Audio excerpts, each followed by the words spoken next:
हमारा आज का टॉपिक है रिफ्रैक्शन में क्रिटिकल एंगल क्रांतिक कोण।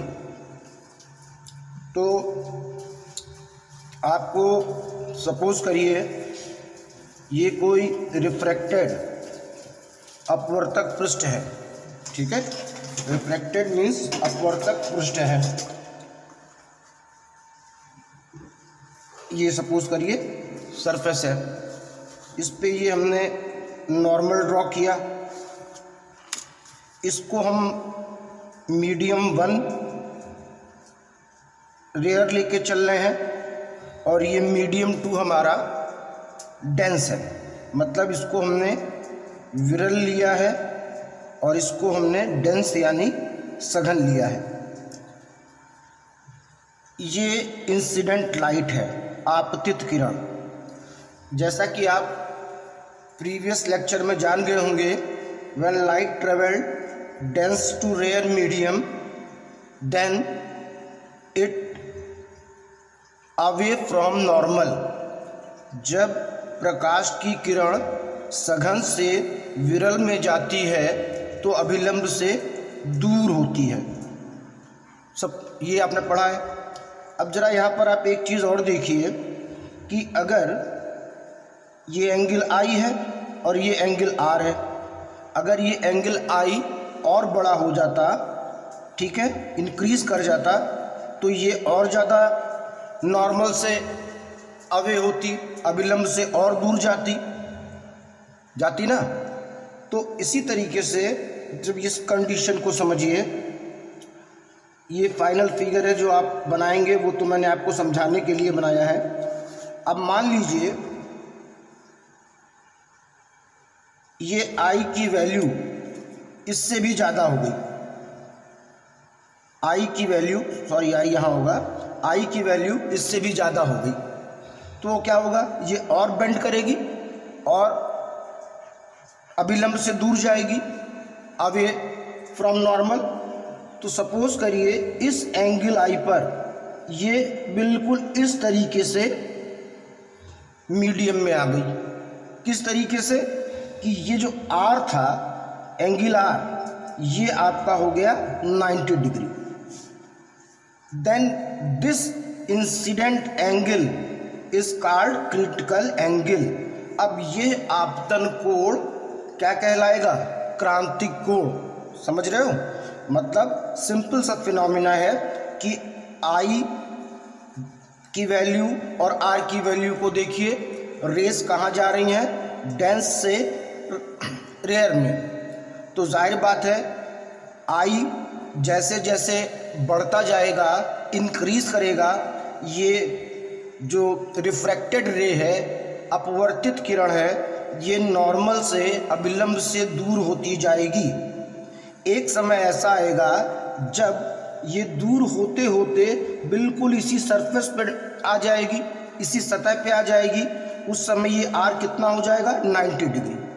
तो जिस कंडीशन में ये R 90 डिग्री हुआ है, उस कंडीशन में जो इंसिडेंट एंगल है, आपतित कोण है, वो क्रांतिक कोण कहलाता है। Is it clear? मैं डेफिनेशन भेज दूंगा, आप इसको इस तरह समझिए, the angle of incident in denser medium, in denser medium, ठीक, ये रेयर है और ये डेंसर मीडियम है, for which angle of refraction is 90 degree, ठीक है। Angle of refraction is 90 degree in rare medium, ठीक। Then this incident angle is called critical angle.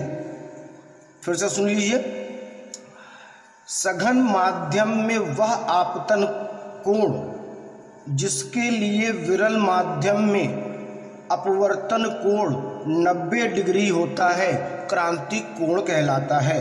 क्या कहलाता है? क्रांतिक कोण कहलाता है।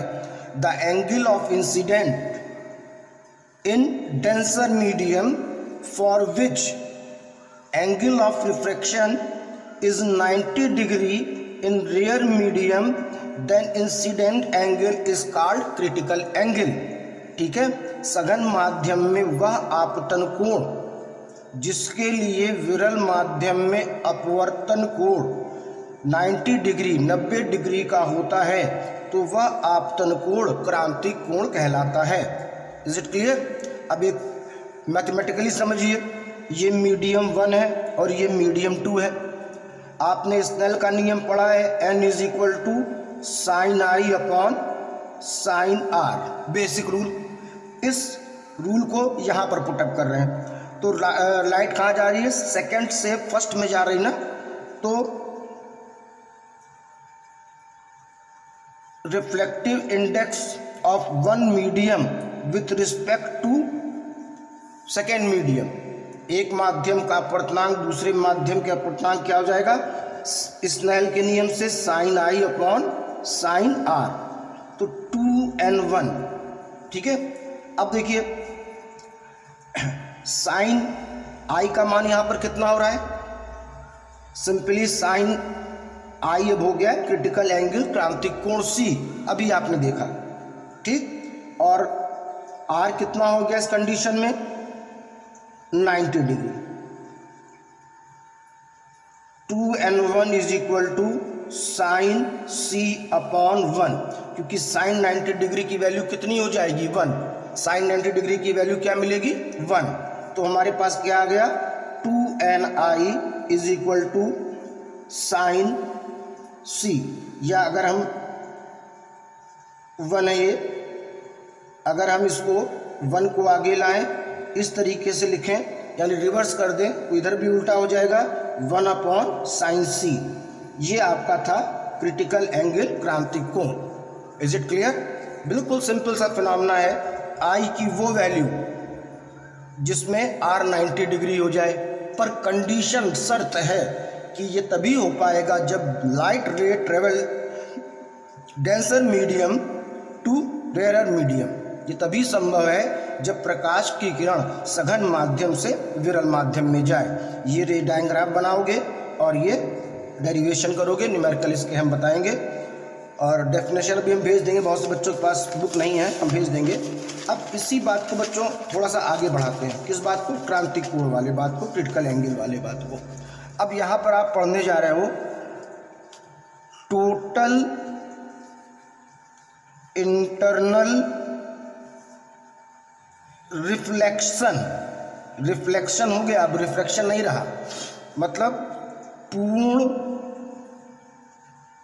आंतरिक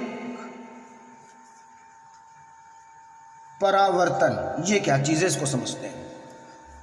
देखो अभी आपने मेरे साथ ही कंडीशन देखी थी क्रिटिकल एंगल वाली, कि रे डायग्राम बहुत नीट और क्लीन बनाना चाहिए, पेंसिल लाइट एंड ब्राइट होनी चाहिए, लाइन को डबल दोहरा नहीं करना चाहिए, और रे का डायरेक्शन ज़रूर दिखाया जाता है। तो अभी आपने ये पढ़ा था, ये कंडीशन पढ़ी थी डेंसर और रेयर में, ये आई इज इक्वल टू आपने सी कहा था, उस समय आर कितना हो गया था बच्चों? 90 डिग्री।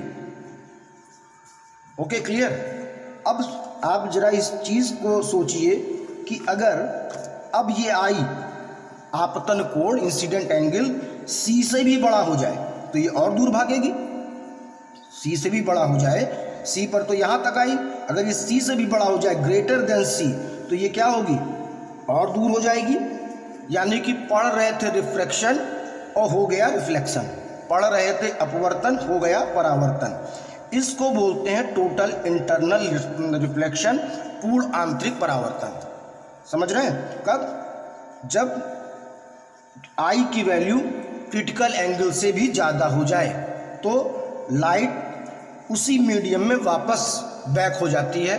ठीक, आप कह सकते हो when angle of incident is increased further so that it becomes greater than critical angle, for this light ray refracted to the same medium, मतलब कि यदि आपतन कोण का मान क्रांतिक कोण से ज़्यादा हो जाए तो अपवर्तित किरण उसी माध्यम में परावर्तित हो जाती है। इस घटना को पूर्ण आंतरिक परावर्तन कहते हैं। When angle of incident is increased further so that it becomes greater than critical angle for this light ray reflected on same medium, this is called total internal reflection. Okay, अब चाहे क्रिटिकल एंगल हो चाहे total internal reflection हो, इन दोनों की condition है, प्रतिबंध है, शर्त है, दशा है कि ये कब होंगे। नंबर 1, दोनों के लिए, इनके लिए भी, इनके लिए भी, क्रिटिकल एंगल के लिए भी और टोटल इंटरनल रिफ्लेक्शन के लिए भी। लाइट कहाँ जा रही हो, डेरर से यानी सघन से विरल में, तभी ये संभव है। तभी तो जब डेंस से रेयर में जाएगी तभी तो वो परपेंडिकुलर से अवे होगी, तभी तो ये मिलेगा हमें, दूर होगी तभी तो हमें मिलेगा। ठीक, और इसकी एक कंडीशन और बढ़ जाती है, इसकी टोटल इंटरनल रिफ्लेक्शन की, कि i must greater than C, angle i must greater than angle C. Incident angle critical angle से बड़ा, ग्रेटर होना चाहिए, मतलब आपतन कोण क्रांतिक कोण से ज़्यादा होना चाहिए। Is it clear?